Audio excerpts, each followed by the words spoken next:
السلام علیکم ورحمۃ اللہ وبرکاتہ۔ آج ہم پھر نورانی قاعدے کی کلاس نمبر 3 کے ساتھ آپ کی خدمت میں حاضر ہوئے ہیں۔ تو مرکبات تختی جو نمبر 2 مرکبات تھی، کچھ ہم نے کلاس نمبر 2 میں پڑھی تھی اور کچھ انشاءاللہ آج پڑھیں گے۔ اعوذ باللہ من الشیطان الرجیم، بسم اللہ الرحمن الرحیم۔ نون خا یا حا با جیم یا میم با میم نون میم تا میم ثا میم با یا یا نون یا تا یا ثا یا نون با لام تا نون لام با یا لام یا تا لام ثا ثا لام نون با نون با نون نون تا یا نون یا تا نون ثا ثا نون جیم حا خا حاثا خابا جیم تا تا حاتا یا جیم با با خاتا تا ها باتا یا ها تاها نون تا ها یا ها با ها الف با ها میم دال ذال جیم دال خا ذال را زا جیم را خا زا۔ اب جیسے سبق کلاس نمبر 2 سبق نمبر 2 میں ہم نے یہ سمجھا تھا اور میں نے آپ کو کہا تھا کہ اب خا حا اور جیم یہ تینوں ایک جیسے ہیں، اب فرق جو آ رہا ہے ان میں نقطے اور ڈاٹ کا آ رہا ہے۔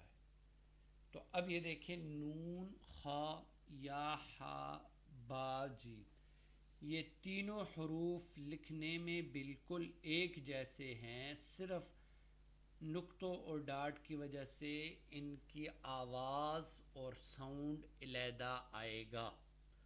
اب سب سے پہلے ایک نقطہ اور ڈاٹ اوپر ہے تو وہ نون، اور خا کا بھی اوپر ہی ہے تو یہ خا۔ اور دوسری ایک بات آج سمجھ لیں کہ پہلے تجوید کے ساتھ سمجھانے کے لیے حروف کو بتانا پڑتا کہ کون کون سے حروف کو موٹا کر کے پڑھنا ہے، کہاں پہ غنہ ہونا ہے، کہاں پہ اس کو مد کا آنا ہے۔ تو اب یہ جو تجویدی قرآن اس طرح کلر وائز کے ساتھ جو پرنٹ ہو کے آ گئے ہیں ان میں آسانی ہے. آپ کو آگے جو مل کے آئیں گے تو اس میں بتا دوں گا کہ غنہ کس پہ ہوتا ہے. ابھی آپ صرف یہ سمجھ لیں کہ جو گرین لکھا آئے گا حرف اس کو موٹا پڑھنا ہے. اب یہ دیکھیں ہا اور خا میں فرق یہی ہے کہ خا کا ساؤنڈ موٹا آئے گا خا، اور ہا کا سمپل آئے گا ہا. اب جو ہے جس طرح نون خا لکھا ہے ایسے ہی یا ہا بھی ہے، لیکن یہاں پہ دو نقطے یا ڈاٹ نیچے ہیں تو یہ یا ہو جائے گا. آگے با جیم ہے. اب کیونکہ جیم کے نیچے بھی نقطہ ہے ایک اور با کے نیچے ایک نقطہ ہے، با جیم. اب یہاں پہ یا میم اور با میم، نون میم تا میم اور سا میم. اب یہاں پہ میم رسم الخط کے حساب سے ڈفرینٹ مختلف طرح سے لکھا جاتا ہے، تو اسی کے لیے یہ بتانے کے لیے کہ اب یا کے بعد جو میم ہے وہ لکھنے میں اس میم سے ڈفرینٹ ہے، لیکن یہ اس کو بھی میم پڑھا جائے گا اور اس کو بھی میم پڑھا جائے گا. اسی طرح اب یہ میم اور اس میم میں بھی لکھنے میں ہلکا سا آپ کو ڈفرینٹ نظر آئے گا. تو اب یہ کیا ہے، یہ بھی میم ہے اور یہ بھی میم ہے. اب صرف ڈاٹ آتے جائیں گے، اوپر ایک ڈاٹ یا نقطہ آیا تو نون، دو ہو گئے تو تا ہو گیا، تین ہو گئے تو سا ہو گیا. اور یہ پانچوں کے پانچوں حروف کا دوسرا حرف میم ہے. یا کے بعد بھی میم ہے، با کے بعد بھی میم ہے، نون کے بعد بھی میم ہے، اسی طرح تا کے بعد بھی میم ہے اور سا کے بعد. اب آگے پانچ حروف یا کے بعد دوسرا حرف یا ہے اور پہلا حرف بدلتا گئے. اگر ان کو بھی آپ دیکھ لیں کہ نقطوں کے بغیر بالکل ایک جیسے ہیں. اب جہاں پہ فرق آتا جائے گا نقطے کا اور ڈاٹ کا، ایک نیچے نقطہ یا ڈاٹ آ گیا تو اس کو با اور یا پڑھیں گے. دو آگے تو یا ہو گیا، نیچے تو یا. اب اوپر ایک آ گیا تو وہ ایک اوپر نقطہ نون کو ہوتا ہے نون اور یا. اسی طرح اوپر دو نقطے آ گئے تو اوپر دو نقطے تا کے ہوتے ہیں تو تا اور یا. اسی طرح اب یہاں پہ دیکھیں تین نقطے یا ڈاٹ اوپر آ گئے ہیں تو وہ سا کے ہوتے ہیں تو اب سا اور یا. اب آگے نون با لام، تا نون لام، با یا لام، یا تا لام اور سا سام. یہ بھی پانچ حرف ہیں ایک جیسے، نقطوں کے بغیر لکھنے میں بالکل ایک جیسے ہیں. اب یہاں پہ فرق آتا جائے گا نقطے کا، ایک اوپر نقطہ تو نون، نیچے ایک نقطہ یا ڈاٹ تو با، تو نون با اور آخری حرف لام، پانچوں کے پانچوں کا آخری لام ہے. اسی طرح اوپر دو آ گئے تو تا ہو گیا، اس کے بعد ایک آ گیا تو نون ہو گیا تو تا نون لام. اب دونوں نیچے ہیں، ایک ہے با ایک نقطہ اور دو نقطے یا کے تو با یا لام. اب دو نقطے نیچے ہیں تو نیچے دو نقطے یا کے ہوتے ہیں ڈاٹ، اور اوپر بھی دو نقطے یا ڈاٹس جو ہیں وہ تا کے ہوتے ہیں تو یا پھر تا پھر لام. اب یہاں پہ دونوں ورڈ ایک ہی ہیں، دونوں حرف ایک ہی ہیں. سا بھی پہلا بھی سا ہے تین نقطوں کی وجہ سے اور دوسرا بھی سا ہے تو سا سا لام. پھر آگے یہ پانچ حروف بالکل سیم ہیں نقطوں کے بغیر. پہلے ایک نقطہ اوپر آ گیا تو نون ہو گیا، دوسرا ایک نقطہ نیچے آ گیا تو با ہو گیا. اب پانچوں میں آخری حرف لاسٹ حرف نون ہی ہے تو پہلا نون ایک نقطہ اوپر نیچے، دوسرا نیچے با، پھر ایک اوپر نون با نون، پھر ایک نقطہ نیچے آ گیا با، پھر اس کے بعد دو اوپر ہیں علیحدہ علیحدہ، پہلا ایک پھر دوسرا تو با نون نون.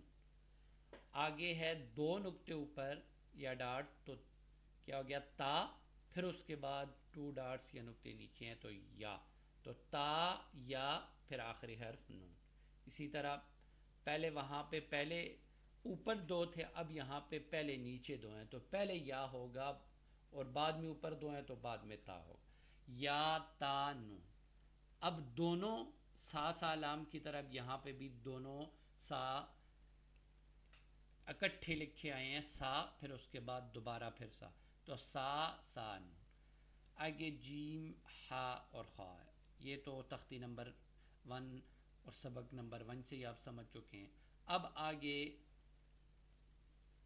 یہ 3 حرف ہیں جو دو دو ہیں۔ اب ہا کے بعد سا ہے، اسی طرح خا کے بعد با ہے، اور ایک نقطہ نیچے ہے تو جیم، اور اس کے بعد 2 نقطے ہیں تو تا، تو ہاسا خا با جیم تا۔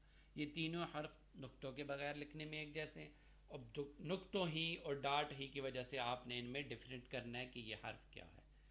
آگے ہے یہ تا، اب 3 حرف ہیں یہاں پہ، 3 آگے ہیں تو یہ ہر لفظ 3 حرفوں سے ملا ہوا ہے۔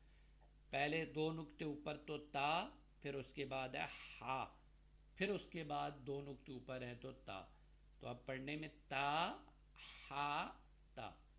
اب 2 نقطے پہلے نیچے ہیں تو یہ یا کے ہیں، کیونکہ جیم سے پہلے بھی ایک نشان بنا ہوا ہے کہ گویا کہ یہاں پہ کوئی حرف ہے جو یہ لکھنے میں، اب یا ہے، پھر اس کے بعد ایک نقطہ نیچے جیم، پھر ہے آگے ایک نقطہ نیچے با کا، تو یا جیم با۔ ایک چیز تو آپ نے پڑھی ہے کہ درمیان میں با آئے تو کیسا ہوگا، اب جب لاسٹ میں با آئے تو وہی تختی نمبر 1 والا جو با لکھا جاتا ہے، آخری حرف با ہو یا تا ہو یا سا، اس کو اسی طرح لکھا جائے گا۔ اب با خا تا، اب اس کے بعد اس کو راؤنڈ گول تا بھی کہتے ہیں۔ اب اس میں اس تا اور اس تا میں یہ فرق ہے کہ جہاں پہ سٹاپ آئے گا تو اس کا تا کا ہی ساؤنڈ آئے گا۔ اب یہ والی تا جو ہوگی نا، تو جب آگے آپ قرآن پڑھ رہے ہوں تو وہاں پہ جب اس کا ساؤنڈ وقف کی حالت میں آتا ہے تو وہ ہا بن جاتا ہے، اس کو ہا کہتے ہیں، تا اور یہ ہا۔ اب یہ دیکھیں یہ راؤنڈ والی تا، گول تا، اب یہ کیا ہے، با کے بعد تا، اب اسی طرح دیکھو نقطے ہوں گے اوپر تو تا، نہیں ہوئے تو یا کے بعد یہ ہا بن جائے گا۔ اسی طرح تا اور ہا جیسے اس طرح لکھا جاتا ہے، ایسے اس طرح بھی رسم الخط ہے۔ اسی طرح اگر نقطے آ گئے تو تا، نقطے نہ آئے تو ہا۔ پھر آگے ہا، اب یا، پھر ہا، پھر با۔ آگے اب با، ایک نقطہ نیچے، پھر ہا، پھر الف، با ہا الف۔ اب یہ بھی ہا ہے، جیسے یہ ہا ہے ایسے یہ بھی ہا ہی ہے، با ہا می۔ آگے دال اور زال، اب دال سے پہلے جیم ایک نقطہ جوائنٹ ہے نیچے تو جیم پھر دا، اب وہی ہے رسم الخط، لیکن اوپر ایک ڈاٹ آ گیا تو خا، نیچے تھا تو جیم تھا، اوپر آ گیا تو خا۔ آگے دال ہونا چاہیے تھا اس طرح، اگر ڈاٹ نہ ہوتا، اب ڈاٹ آ گیا تو زال ہو گیا۔ آ گیا را اور زا، آگے یہ دیکھ لیں یہ دونوں بھی بالکل سیم ہیں، ایک نقطہ نیچے ہونے کی وجہ سے یہ جیم ہو گیا، اور را پہ کوئی نقطہ، اس پہ کوئی نقطہ نہیں ہے تو یہ را ہے۔ اب آگے وہ نقطہ اوپر چلا گیا تو خا ہو گیا، اور یہ را کا نقطہ نہ ہوتا تو را ہے، جب نقطہ آ گیا یا ڈاٹ آ گیا تو یہ زا ہے۔ آج کی ہماری کلاس یہیں پہ ختم ہوتی ہے۔ امید ہے آپ کو سبق سمجھ آ رہی ہوگی اور اس کو سمجھنے کو، اور اگر اس میں کوئی کوتاہی ہو یا آپ کو کسی جس کو سمجھ آنے میں کچھ تکلیف ہو رہی ہو تو آپ ہمیں کامنٹس کے ذریعے بتا سکتے ہیں کہ آپ اس طرح ہمیں اس چیز کی سمجھ نہیں آئی۔ اور دوسرا یہ ہے کہ اگر آپ ہمارے چینل پہ نہیں ہیں تو اس کو سبسکرائب بھی کر لیں، اور ویڈیو کو لائک اور شیئر کر دیں، اور بیل آئیکن کو پریس کر دیں۔ والسلام علیکم ورحمۃ اللہ وبرکاتہ۔